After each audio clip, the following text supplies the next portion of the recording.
Good morning, good afternoon, good evening, and welcome to Apex Racing TV's coverage of the round number 11 of the IMSA Sportscar Championship here at the Canadian side of Mosport Park in Canada.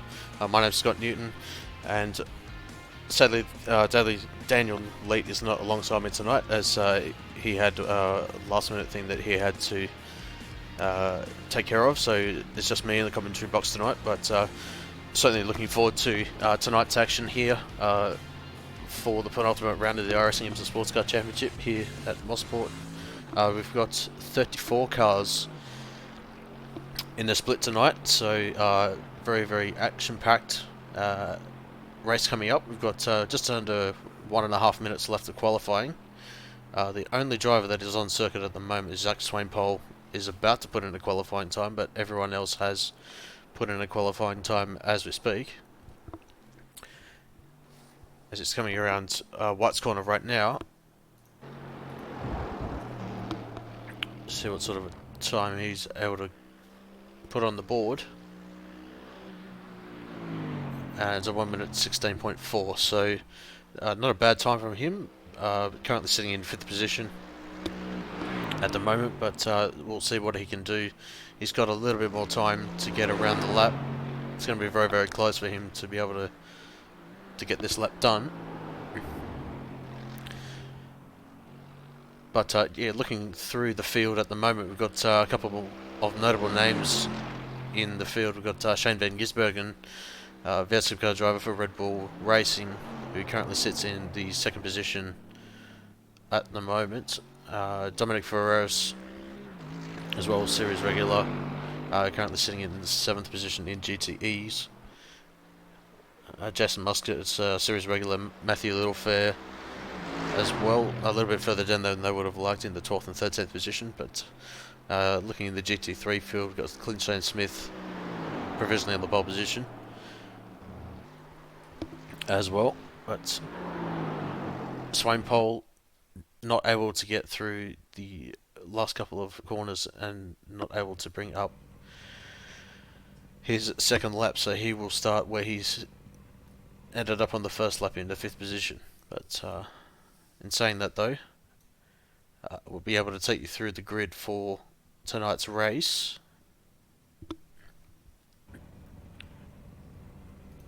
And it will be Mick Reeve, who is the only Daytona prototype in the field, so he will start on the front row with a time of 1 minute 10.545. The GTEs, Riz Gasol in the pole position for the GTEs with a time of 1 minute 11.799. Alongside him is Shane van Gisbergen, just over 1.5 tenths back. John Peasnick sits in 3rd, Luca Fiocchi in 4th position, Bruno Spengler in 5th, Steve Owen 6th, Dominic Ferreras in 7th, Jackson Freer in 8th position, Tim Weston in the 9th position, and rounding out the top 10 is Andrew Himbury.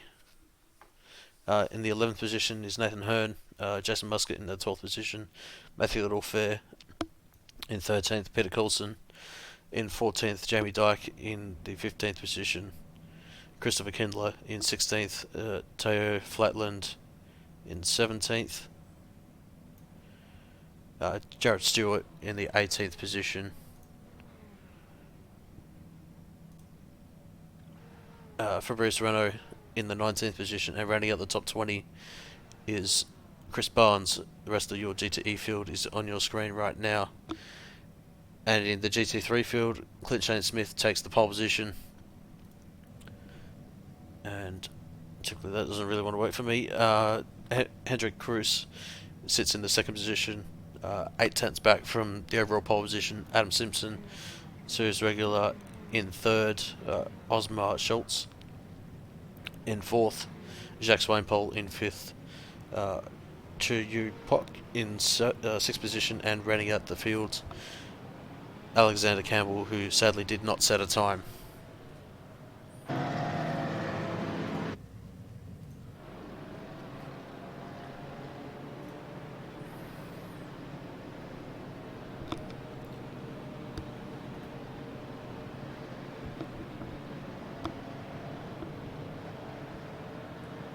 before we go racing, just going to quickly bring up the weather details for tonight's race. We've got a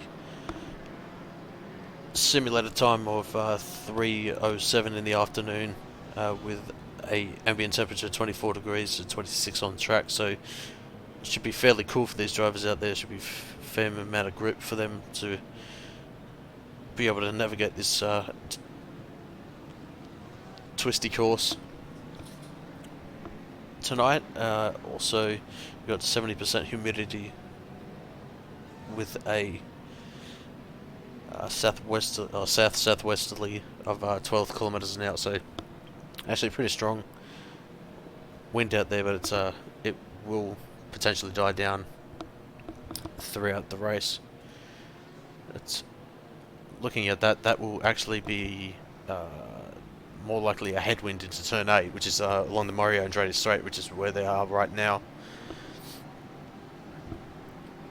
So be plenty of overtaking opportunities, I would think, heading into this section, given that there'll be a lot of draft battles coming out of Moss Corner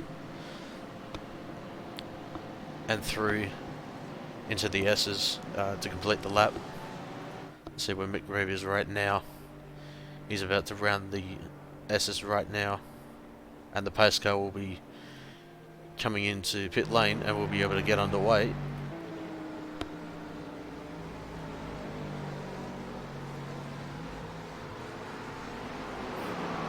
So Mick Reeve takes the green flag and he will lead, and Riskasul gets a good jump on Shane Van Gisbergen heading into turn 1. So there's a few positions jostling in the GTEs, as see that Jackson Susan Harlow's made up 7 positions from where he started. In the GT3, there's a big accident. There's a GTE coming back onto the track, but Clint Smith taking the lead in GT3, rounding out turn number 1, so that everyone's been able to navigate through safely in the GT3s, but we'll be able to go to our GTEs at the moment. Riskasul has opened up a 9/10 of a second gap over Shane Van Gisbergen at the moment, who in the first sector has opened up a 4/10 gap, so it looks as though that BMW is looking really, really strong at this time. But previous weeks we've seen that the Ford GT has been super quick over the last couple of weeks, and see that Besnick all over the back of Van Gisbergen as well, so he's certainly trying to make amends from his still great performance at Interlagos, but certainly wasn't what he would have hoped for. I think he still finished on the podium a couple of weeks ago. Sadly we weren't able to cover the last round of Belle Isle due to last minute eventualities that had to be taken care of. Just looking a little bit further back as well, Jamie Dyke, this is the battle for 6th and 7th in GTEs at the moment. Coming up into the first part of Moss Corner, you've got to be wary of the entry curb on the inside. You want to stay as right to the left as possible, as Nathan Hearn goes wide the second part of Moss. He's going to get a bad exit onto the Mario Andretti Straight. Bit of damage on that front splitter there. That's going to allow the Porsche up on the inside. It's going to be a great move for Jamie Dyke to get up the inside and up into the 6th position. So sweep around, cuts into the outside line, but that will prevent Nathan Hearn from getting the cutback.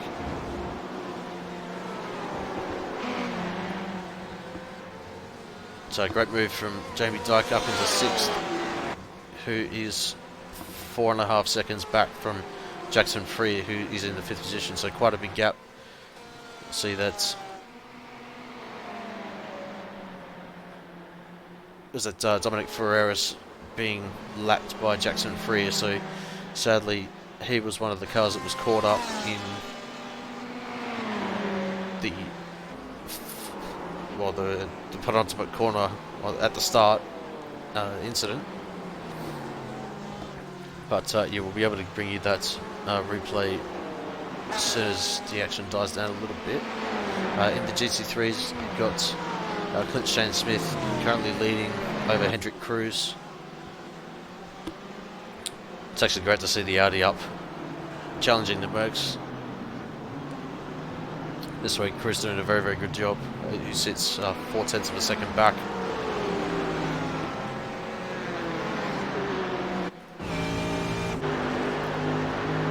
From Smith.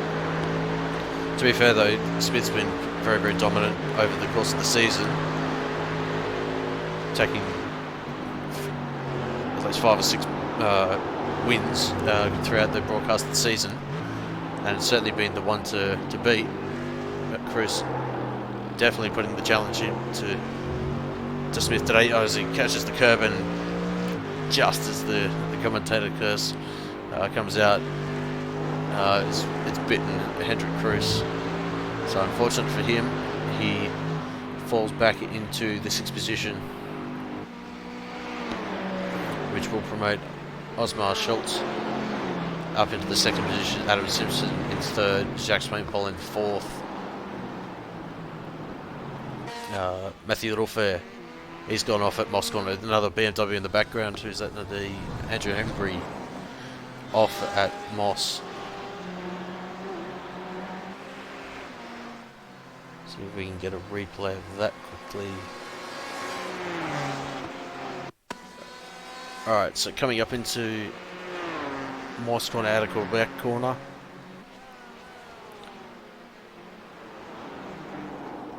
Just goes in a little bit too deep and runs a little bit wide. Very lucky to get it out of the tyre barrier and not hit that before any damages occurred. But he certainly gets a poor exit, and that'll promote the Porsche of Teo Flatland up into the 9th position.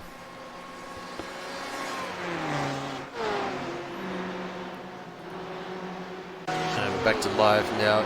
So Peter Coulson still hot on the tail of Matthew Littlefair. Just see how he's faring on at the moment. Battle for 9th and 10th up ahead. Very, very cautious into the Moss corner. Certainly don't want to go too wide at the exit of this corner. Get the run onto the Mario and Jody straight.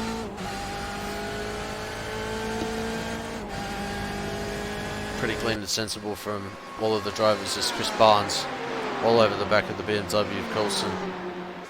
Really get the run? No, he's not close enough to make the move. He's going to have to sit back in line as Coulson runs wide, and Barnes is promoted up into the 11th position. Just a little bit further up, we've got Jackson Susan Harlow, who was a little bit further back than, or who was that? Jackson Free, who's made a mistake. You better be careful there. It's coming around Clayton Corner.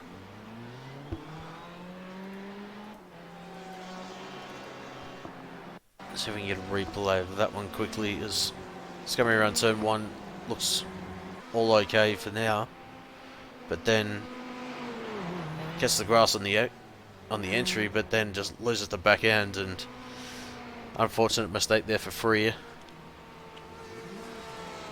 Gets off the track, but then sees that Ferrari is sweeping around, so good awareness there for Freer, who rejoins back in the 8th position. And Flatland has close up to the back of Freer at the moment, but given that pace, I would expect that Freer would be able to pull away very, very quickly, and he has. He's got a 9/10 of a second gap at the close of this lap.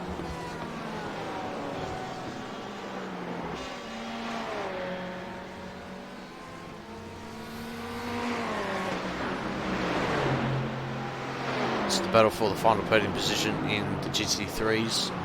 Swainpole and Simpson. Gap is 3/10 of a second as we're coming up onto lap number 7.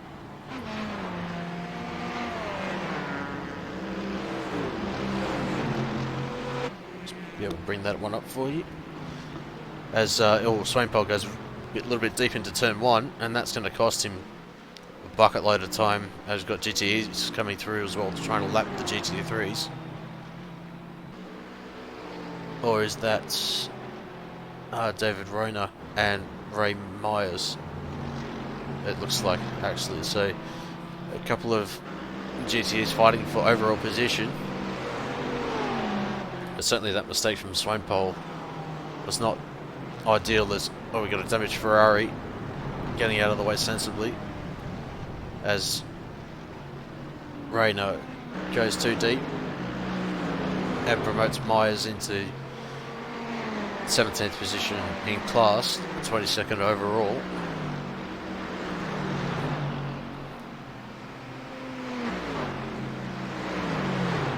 See that Swainpole in the draft closes up quite a lot. Closes up to about 14th in the draft, but loses a little bit through the S's there, maybe braking a little bit too early, which is allowing Simpson to get the gap to open up again.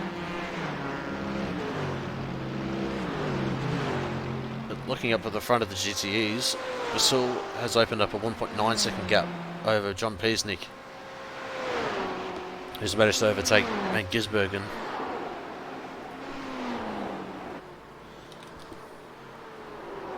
We'll be able to bring up a replay of that overtake. So along the Mario Andretti straight he goes, and Piesnik up the inside. He's definitely got the overlap there, and Van Gisbergen clipping the grass there. I think it was a wise decision to let Piesnik go, be able to utilise Piesnik's pace to potentially close up on Gasol. Last time for Piesnik was a 13.0, and the last time for Gasol was near enough 0.4 of a second slower.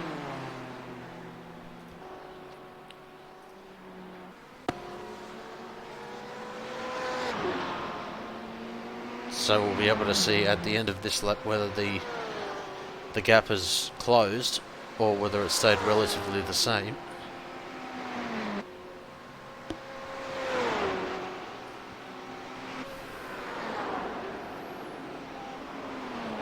Sweeping through the S's right now into White's corner.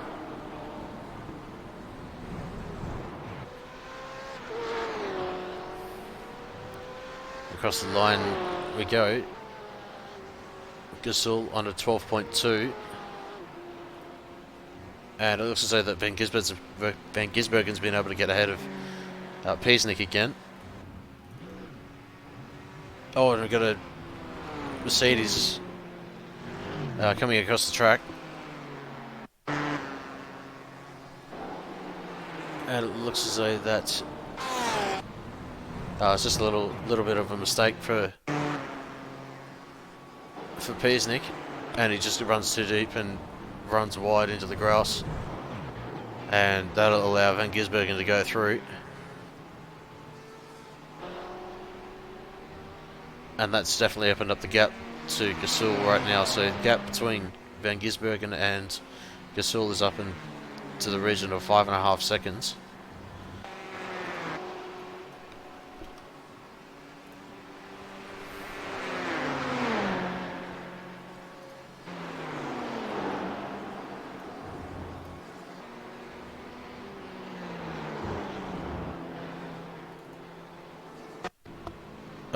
So the stricken Mercedes that was turned around at the entry to turn 2 was Chu Yu Puak. So it's a bit of a dangerous entry, but thought that he had the gap, but luckily he was able to get out of the way of the second and third place GTEs, and that was a little bit too close to call, I think. But thankfully no other issues for other drivers as Pock is into the pit lane.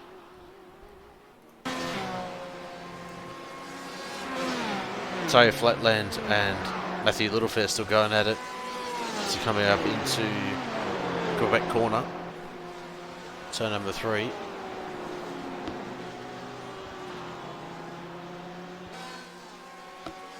Ford getting a fairly decent exit out of the Quebec corner. Into Moss they go. See what kind of a run he gets out of Moss corner. Flatland running a little bit wide on the exit there, but luckily there's concrete there and not grass. With the Porsche having superior traction, we've got a solid exit, but with the draft, Little Fair's closing in. Flatland running a little bit wide, getting the cut back into the left-hander through the S's.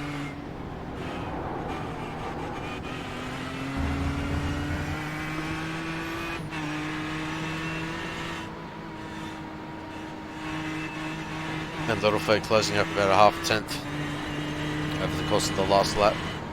Bit of traffic to navigate through for Little Fair. And I think that was Alexander Campbell in behind that, so he's dutifully getting out of the way. This is smart from him. He sits in the 6th position currently. Who's the last running GT3 on the track at the moment. And he's currently 48 seconds behind Hendrik Cruz, who has that badly damaged Audi from that final corner. Sadly called that commentator's curse on Hendrik. But still up and going in the 5th position. Trying to close in on Jacques Swainpole. He's doing it fairly convincingly. Actually 15.6 for Cruz. And Swainpole was a 16.5. As we've got a stricken Ferrari, that's Yuri Smith.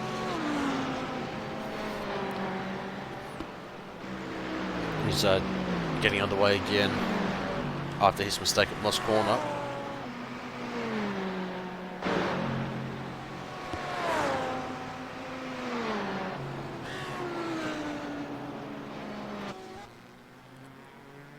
Appears as though that just as I flick to Fiocchi, he's having connection issues. Unless he's got a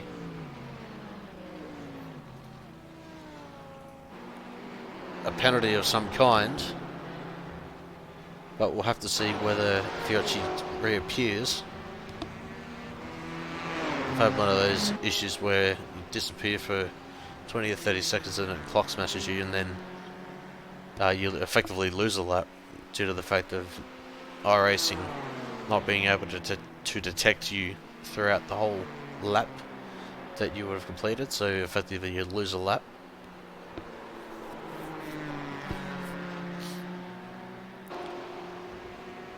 So I'm going to bring up the biggest movers and shakers of the race so far.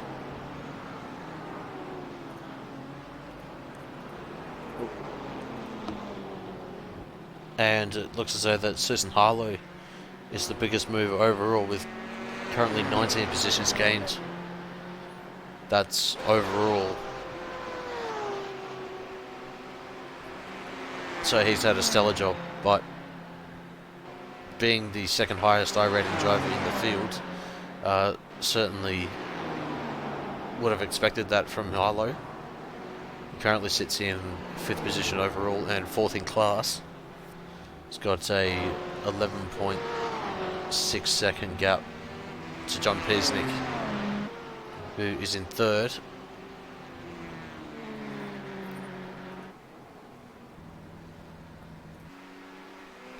But this battle here, still for the 3rd position, or 3rd and 2nd position in the GTEs, still raging on at the moment, still 6/10 of a second gap.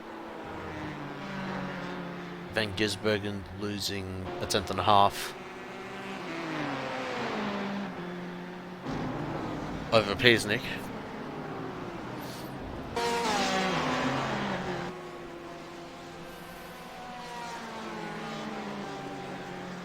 Teo Flatland, Matthew Littlefair and Chris Barnes still very, very close together.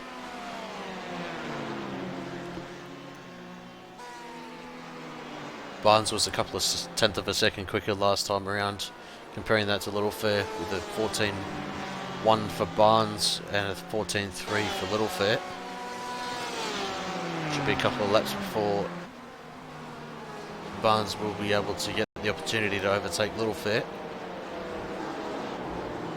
Little Fair running a little bit wide, but he's able to get the cut back right to the apex for Mosport.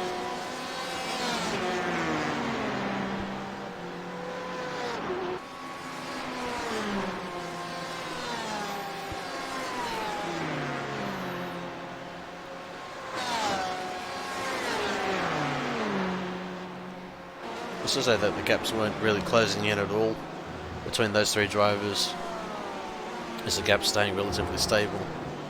Got a little bit of traffic ahead.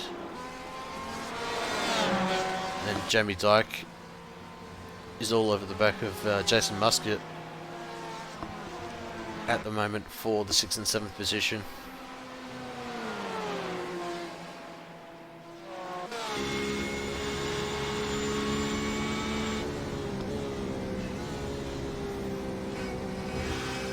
Just going to go on board with Jamie Dyke.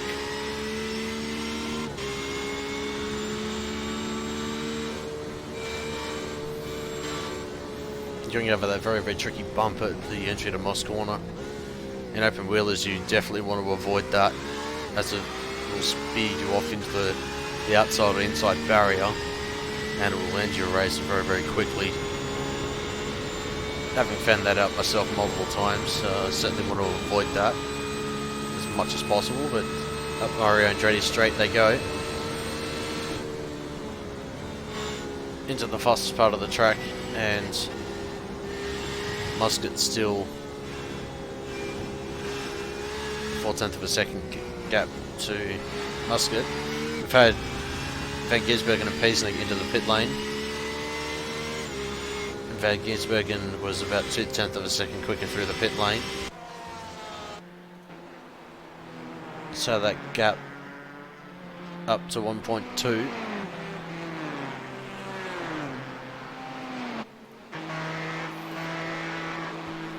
Kind of see what 1.2 seconds looks like through Moss Corner. Obviously that'll extend out as they're coming up through the exit of Moss Corner.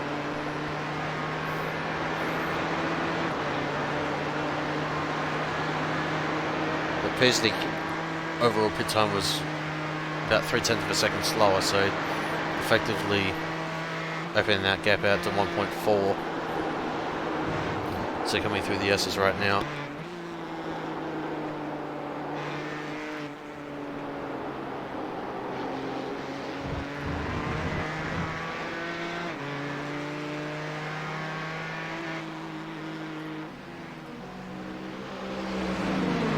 Looking back to Adam Simpson and Osmar Schultz.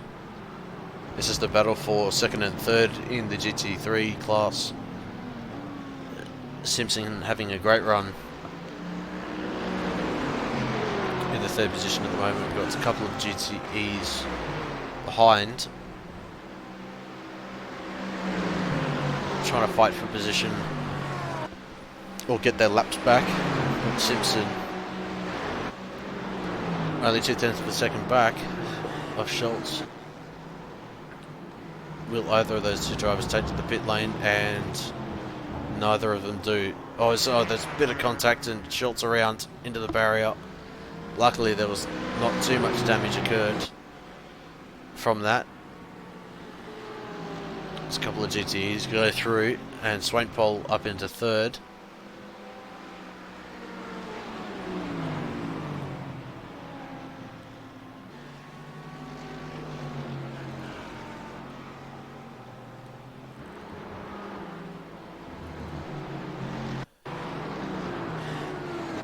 See if we can get a fear of whether it was contact. Oh, I don't know whether that was any netco contact, but sadly that takes Schultz out of it and into 5th position, but luckily he's not too far back from the, well, this lead pack at least. Clint Smith has opened up a 27-second gap to Adam Simpson, so he's pretty much rocketed away at a second per minute average or more, as Swainpole trying to look up the inside of Simpson as was that Hendrik Kroos and Osmar Schultz into the pit lane. So they're the first of the GT3s to blink as we just crossed half distance in this race. So we're looking at potentially a 39 to 40 lap race by the looks of it.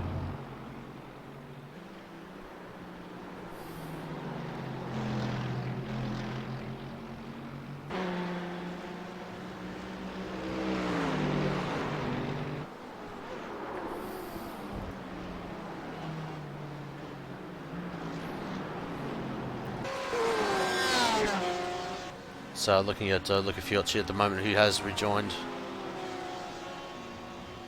into this race. I think he potentially lost a lap from his connection issues. So certainly unfortunate for him, who sits in the 16th position in class at the moment. Who had a very, very good qualifying for himself, but sadly with those connection issues finds himself back in the 16th position in class, trying to put a move on Bruno Spengler at the moment in the BMW. Spengler runs wide.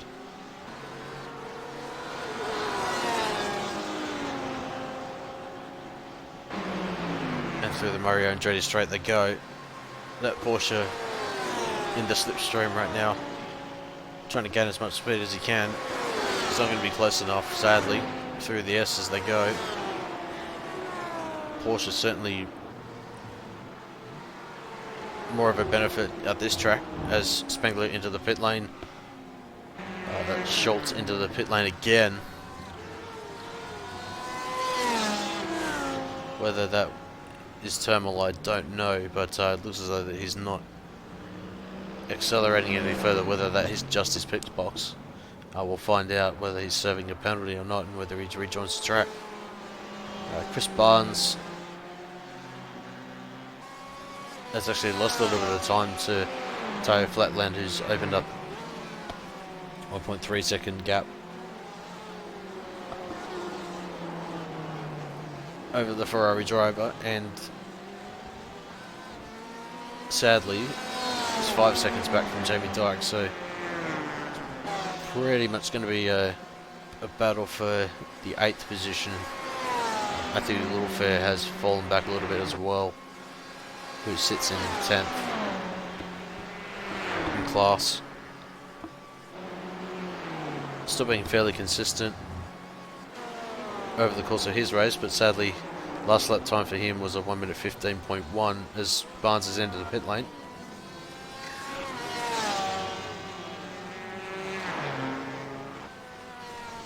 Got 26.5 minutes elapsed of this race right now, so pretty much getting into the window where most of the drivers are starting to think about coming through the pit lane. Current leader in GTE's Jackson Sisson Harlow. It's only half a second ahead of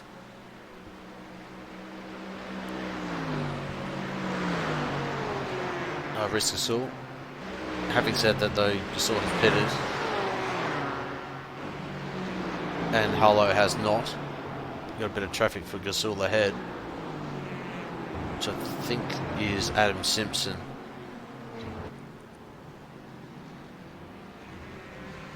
And Van Gisbergen has closed up as well. Just noticing that as well. Oh, there's a bit of contact from Van Gisbergen and Gasol is into the wall. Peterson will close right up.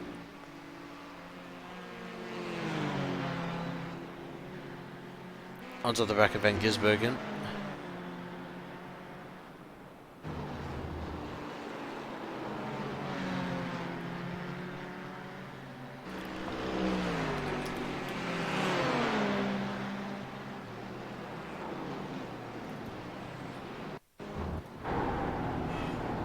So it was all concerted from the fact that I think that was Adam Simpson ahead.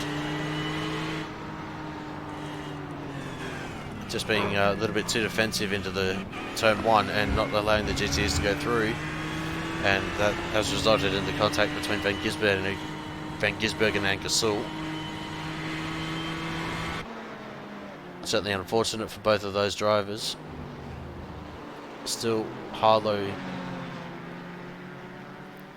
current leader. Still to pit though. Jackson Freer just ahead of Gasul.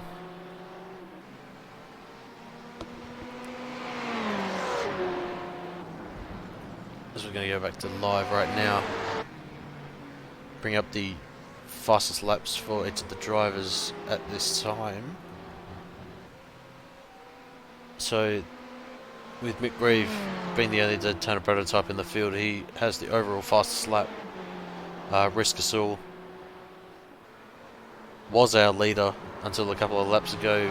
His fastest time was only 800ths difference over Van Gisbergen, so very, very close between the top drivers in GTE and then in the GT3s.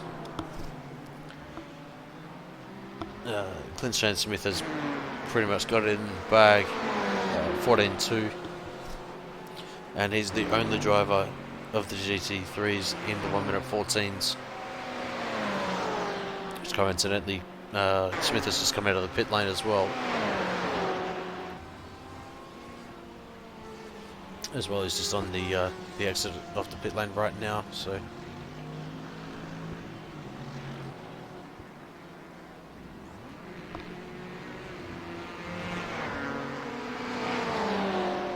But Gasul trying to recover from that incident at turn 1 a couple of laps ago.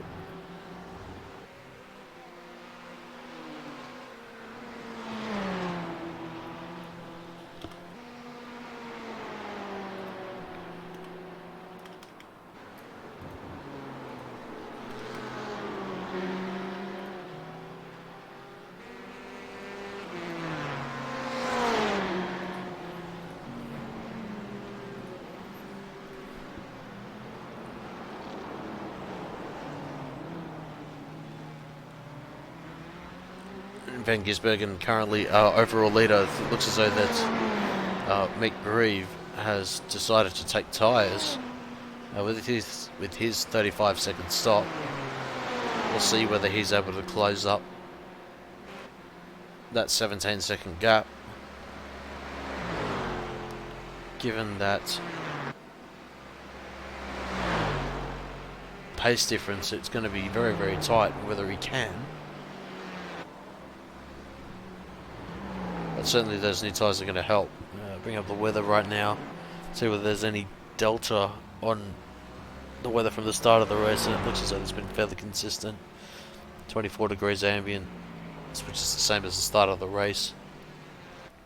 Same with the track temperature as well. Wind has pretty much remained unchanged as well, hovering between 9 and 10 k's an hour. South-southwesterly wind.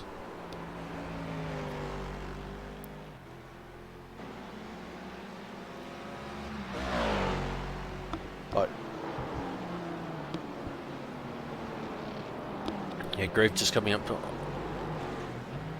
close to some GT3.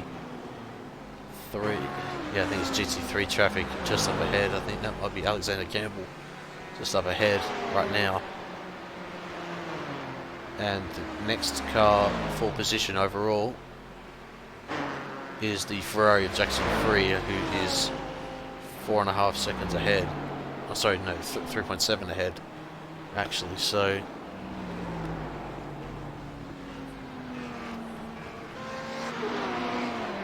but I reckon that'll be no time before Grieve is be able to overhaul that.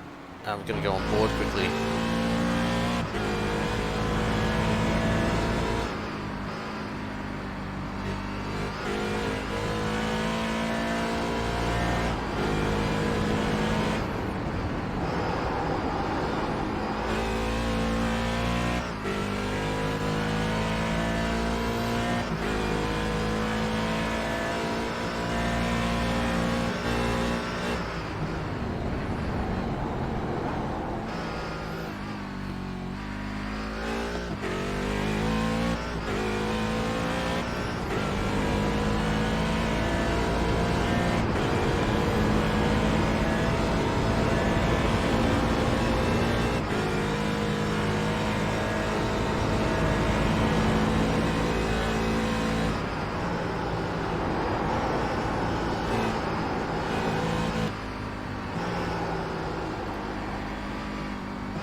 was a lap on board Mosport with Mick Grieve in the Daytona prototype. You can see that for most of the lap it was very, very on the limit, but certainly with that traffic in turn 2, he had to compromise his line a little bit.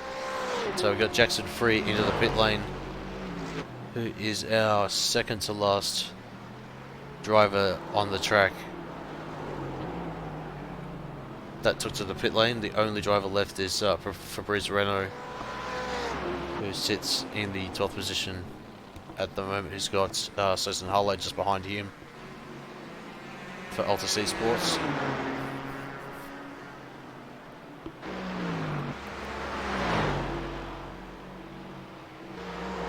Got Mick Grieve trying to come through as well, and Gasol jumping out of the way.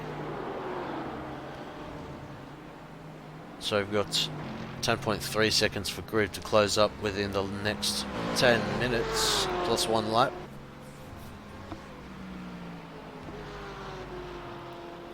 And battle for the top 2. Van Gisbergen and Piesnik still going at it. Piesnik closing in 6/10 of a second last time around. Let's see if we can get a bit of an onboard view of the delta. And it's been hovering around 1 second to 1.5 seconds over the last 5 laps previous to this one, but potentially Van Gisbergen made a mistake that allowed Piesnik to get back into the draft, and that kept closing into 4.5 of a second.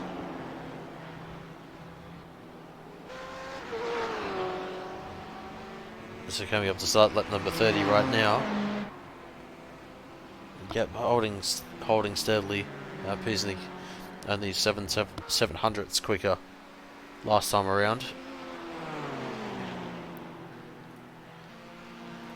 But we're going to go back to this battle quickly between Teo Flatland and here's the Ferrari of Christopher Kindler. Flatland going around the outside. We've got a couple of other GTEs behind that as well. Jared Stewart in the mix there, as well as Luca Fiocchi as well. We've got a Ferrari just up ahead. It's off the circuit. And Fabrice Renault, the final driver to take the pit lane, is in. And he comes out just ahead of Adam Simpson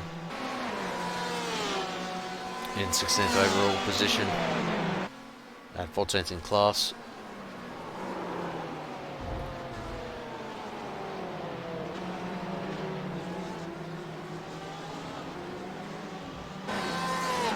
So not many other battles going on at the moment. We've got Ray Myers currently a second ahead of Teo Flatland. It's a little bit difficult to tell what Myers' pace is like because he pitted on the last lap with a time of 1 minute 1 minute 26.3 last lap. So we'll get a bit of an idea potentially this lap what his time is. At 14.5 and Flatland was 14.6, so Myers able to stretch that gap out a little bit. Matthew Littlefair and Jamie Dyke still half a second separated between those two in 7th and 8th position.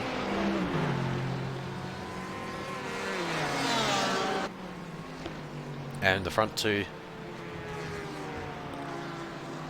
of Van Gisbergen and Piesnik, very similar gaps between these two sets of battles. And oh, who is that? That's a Ferrari off and got on top of his roof. I think is that that's not Jason Musker, that's Chris Barnes. Let's see whether we can get a replay of that. It's up on screen right now. So he gets a good exit through turn 1. and just goes too deep into Clayton corner and just clips the barrier, and yeah, just sadly ends up on his roof, and he was looking as though he was going to have a good strong position, sadly for Chris Barnes, but yeah, he's out of the race with 39 minutes elapsed.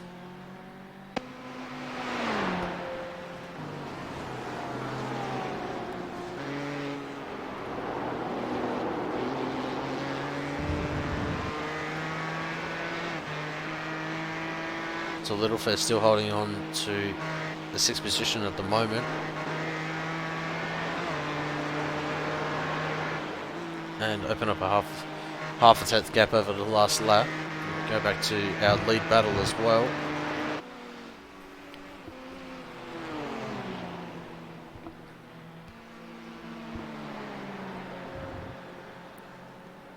Peasnick was just under 2 tenths quicker than Van Gisbergen last time around.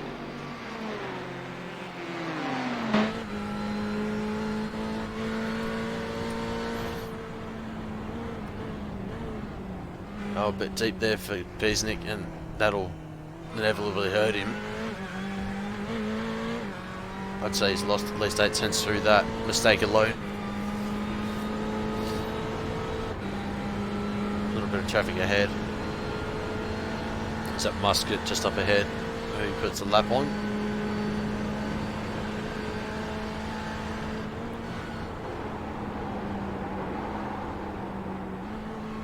Certainly don't want to make that mistake that he'd made earlier, where it cost him the 2nd position at the time.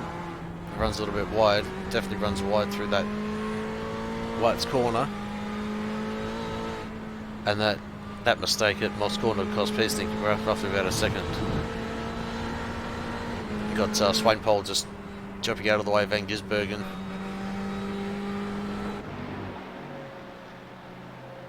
And Peasnick going up the inside as well. A little bit of miscommunication there from Swainpole, but both of them make it out unscathed. Just under 4 minutes left of this race.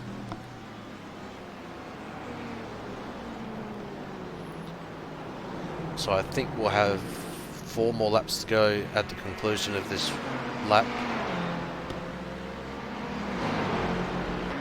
Potentially. Or might even be 3.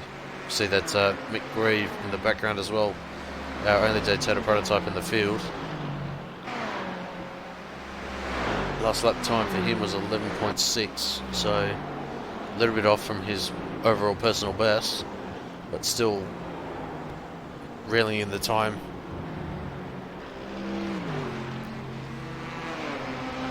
And it'll be 13.1 for Van Gisbergen, 12.7 for Peasnick, so 4/10 of a second gain for Peasnick, and then a 1.4 second gap closed in for Grieve, so he's certainly looking to close in and take the overall win. Oh no, that's Peasnick off. A huge mistake for Peasnick. Try and get a quick replay of that one. Just go on board, he's just gone a little bit too deep and locked the rears, and that's it pretty much for Peasnick. Still rejoins in the 3rd position overall, 2nd in class. So I suppose it's a bit bittersweet at the moment for Peasnick. Certainly looking to challenge for the win, but sadly unable to do so with that mistake. And that gives Van Gisbergen a 5-second gap to Peasnick, and a further 9.6 seconds back from Peasnick is Gasol.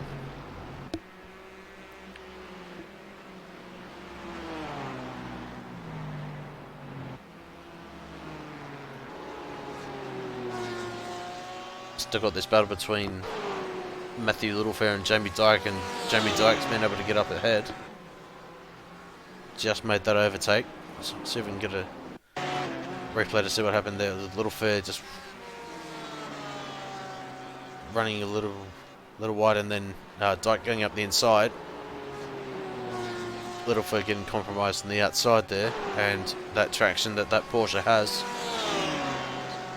certainly enabled him to get up on the inside there, and a great move there from Dyke to get up into the 6th position in class. And it looks as though that Mick Grieve has been able to overtake Van Gisbergen to retake the lead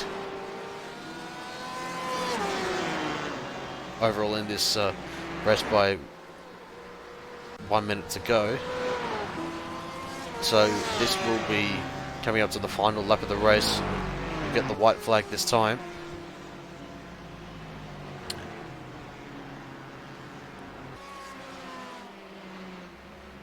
And Luca Fiocchi's got back to us saying that yeah, he's been having connection issues all the race, so it's certainly unfortunate for Fiocchi, and certainly hopes that he has a better race at the final round of the championship. Sad to see that he sits in the 16th position in class, who's the last retiree of the race in GTEs. But Mick Grieve around at Moss Corner loses the overall lead, sadly.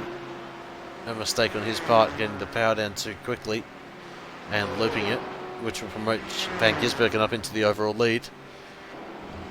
And certainly hasn't gone without a little bit of talking points throughout the race, but Van Gisbergen will take round number 11 of the iRacing IMSA Sportscar Championship here at Mosport, and congratulations to him. He will take the win, and that win was over 5.6 seconds over Piercing. It's a little bit unfortunate for his mistake within the closing laps, and Gasol, he'll be thinking what could have been with that contact with Van Gisbergen, who will take the final podium position in GTEs. Just looking to see where Clint Smith is, who's taken the checkered flag in the GT3s, and congratulations to him for taking the GT3 category win for round number 11 of the iRacing IMSA Sports Car Championship. And it looks as though that we've got Jamie Dyke, who is coming through the Myriam Jody Straight right now, through the S's right now. He will, by the looks of it, take the 5th position. Little Fair has had a mistake, so just wait for Jamie Dyke to cross the line and he will take the 5th position. And Matthew Littlefair is coming through the S's right now. I think potentially he is the final. No, sorry, Littlefair is the final car to take the checkered flag, as everyone else has crossed the line. So Littlefair will take the 6th position in this penultimate round of the iRacing IMSA Sportscar Championship, and that will pretty much round out the field.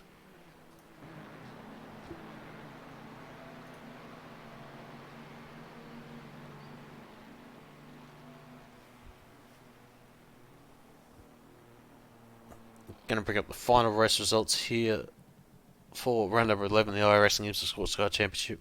Typical that it doesn't want to work. We'll be able to fix that for you momentarily.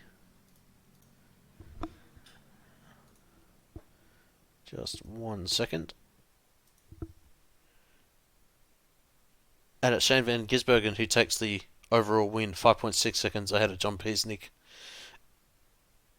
Mick Grieve rounds out the overall podium in the 3rd place, the only Daytona prototype driver with that mistake, but still finishes in 3rd position overall. Riz Gasol takes the final podium position in the GTE category, 15 seconds behind Van Gisbergen. Jackson Freer finishes in the 5th position. Jamie Dyke in 6th. Matthew Littlefair in the 7th position. Jason Muscat 9th. Peter Coulson, Muscat in 8th. Peter Coulson 9th. And Clint Shane Smith taking the GT3 category win.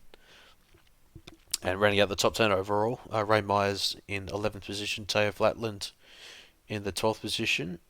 Christopher Kindler in the 13th position. Jackson Harlow in the 14th position and Fabrice Renault in the 15th position.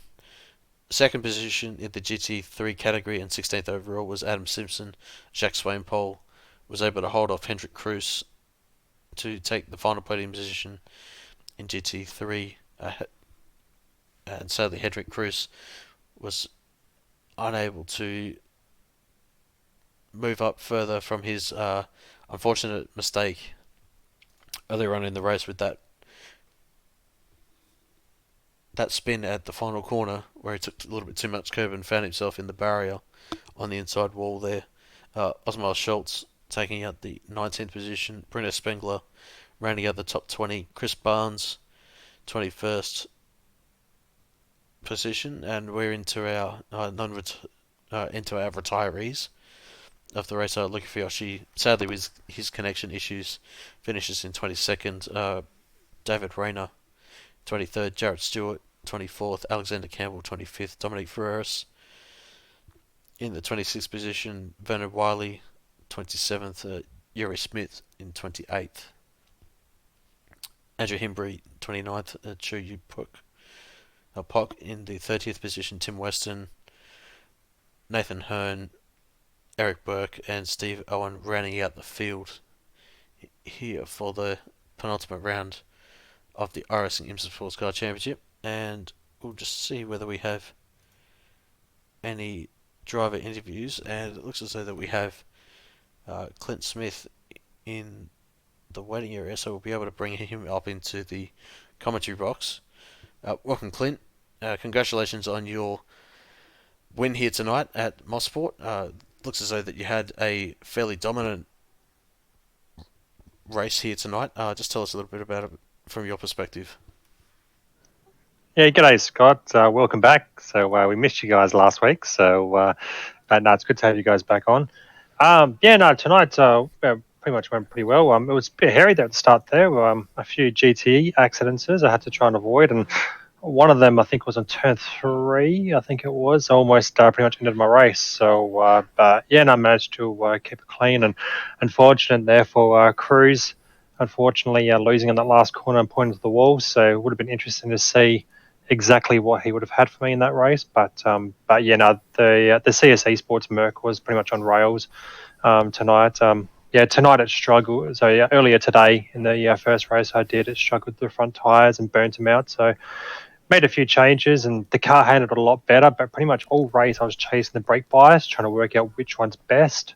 Whether there's more front, more rear for the setup changes I made. So, but managed to find a sweet spot and got the win. Yeah, absolutely. We were noticing throughout the race that the weather conditions were fairly stable. How certain were you with the setup in chasing that ultimate balance, because of the fact that it was fairly cloudy out there, and if it had have been much hotter, given that it was an afternoon time of day, do you think that it would have been a lot more challenging for the car out there with the conditions that you had? Yes and no. I mean, I was kind of predicting the cold weather anyway. So I made a front ARB change compared to what I had in the race today, and it made a huge difference. Like the other car was so much more better. It was a lot more easier on the tires as well. But if it was warmer, I would have just left it the way it was. I wouldn't have made any changes because the car was pretty good the way it was today. It just wasn't good enough in the colder weather. It's just that brake bias. I wasn't too sure where it is. So all race I was constantly changing it. So I don't know. Sometimes you might have saw me on camera. I'd go into the corner and almost lose the rear, just because I was literally playing with my setup during the race, because I felt I had enough of a lead that I could do that without over pushing the boundary. So I think that race I was racing at around about 85 to 90%. I wasn't actually pushing that extreme, given I had the lead I had. Absolutely. So, turning our thoughts to next week, we go to Circuit Gilles Villeneuve. How do you think that the Merc will fare there compared to most of the other tracks there? We've been to Interlagos, Catalonia, and Road Atlanta during the course of the season. But yeah, how do you think that the Merc will fare there at just Circuit de Villeneuve next week? It's going to be close between the Merc and the Audi, that's for sure. Given that there's not that many long straights, there is that one long straight towards the final corner where the Merc can stretch its legs, but pretty much the rest of it's just tight and twisty, low speed corners, which is definitely going to favour the Audi if you get the setup correctly in that car. So it's definitely going to be a close race between the two. As always, I'll be pushing through the week, trying to nail the setup once more, and yeah, try to finish out the season with another win. I think that's I think all the broadcaster races, I think I've lost one this season. So yeah, it's been a bit of a hell of a ride. But yeah, hopefully I can finish it off. Absolutely. So we certainly wish you all the best for the week ahead and into the next, well, for the final round of the championship. Certainly be looking forward to being able to cover it if I'm able to make it back, due to the fact that I have a huge day at work on the following Tuesday. So certainly hope to be able to bring everyone the final round of the championship. But just before we let you go, Clint, is there anyone that you would like to give a shout out to, or any thanks to sponsors? Yeah, definitely. As always, thanks to you, Scott, and Apex TV. So it's always great to watch the broadcast back, and it's pretty much 100% quality as well, mate. So you do an awesome job. Obviously, CSA Sports, my own team. I run by myself. So Kokoda Factory does my livery. Virtual Racing School, really good for analysing. Joel Real Timing, perfect for strategies. But yeah, that's pretty much everything that gets it done for me. And any GT3 teams out there that's looking for a driver for the Daytona 24 hour next year, the racing special event, feel free to send me a message and we can get talking from here, because I'll be on the search for a team to drive for. Absolutely. Thanks very much for that, Clint, and jumping in the commentary box for an interview. And certainly wish you all the best for next week. And we look forward to seeing you then. No problem. Thanks, Scott. Have a good night. So that was Clint Smith, the winner of the GT3 category here for the penultimate round of the IMSA Sportscar Championship. Certainly looking forward to the final round of the championship at Montreal, Circuit Gilles Villeneuve. Actually, we had a hosted league that we covered on the Sunday night, actually, that coincidentally Van Gisbergen was in as well. The Aussie Mixed and Fixed GT, Aussie Mixed and Fixed GT series. That was a endurance race for 90 minutes. Certainly looking forward to the final 45 minutes of action that we have on Apex Racing TV for the iRacing IMSA Sportscar Championship. And just wanted to thank everyone for tuning in.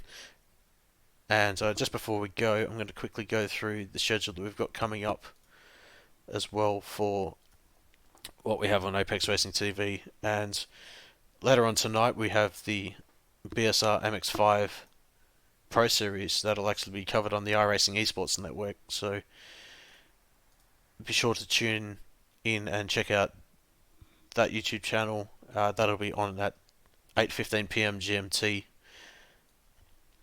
Sim Racers World GT Series on the Wednesday at 8 p.m. GMT as well on the iRacing Esports Network. And the ARL TCR Championship Thursday nights as well at 8 p.m. GMT on the iRacing Esports Network. And then for the Friday, we have the IndyCar Official Road Championship on the Friday at 8 p.m. GMT. That'll actually be covered here on Apex Racing TV. And then I think we potentially have a week off the V8 European Supercar Championship, so that'll be on the following week as well. I think that's the final run of week number 12 for that championship. Saturday night we have the Formula Renault 3.5 official championship at 8 p.m. GMT here on Apex Racing TV. And Sunday we have the AMF GT series for the final round of the championship. at 9:45 a.m. GMT, and then on the Monday we actually don't have anything covered, as well as the World GT Championship is off for the time being. So thank you to everyone for tuning in. Wish you all a safe week. My name's been Scott Newton, and we'll certainly hope to be able to bring you the final round of the IMSA Sportscar Championship at Circuit de Villeneuve. I do apologise in advance if I am unable to make it, as normally these broadcasts are very, very close from my finishing time. So if I'm unable to bring you the week number 12 coverage, I do apologise in advance, but certainly wanted to thank everyone throughout the course of the season that has participated, making the series what it is, and certainly looking forward to bringing you some great action in the future. But I think this will pretty much wrap it up for tonight. So thank you to everyone for tuning in, and we'll see you in a future broadcast here, either on Apex Racing TV or on the iRacing Esports Network.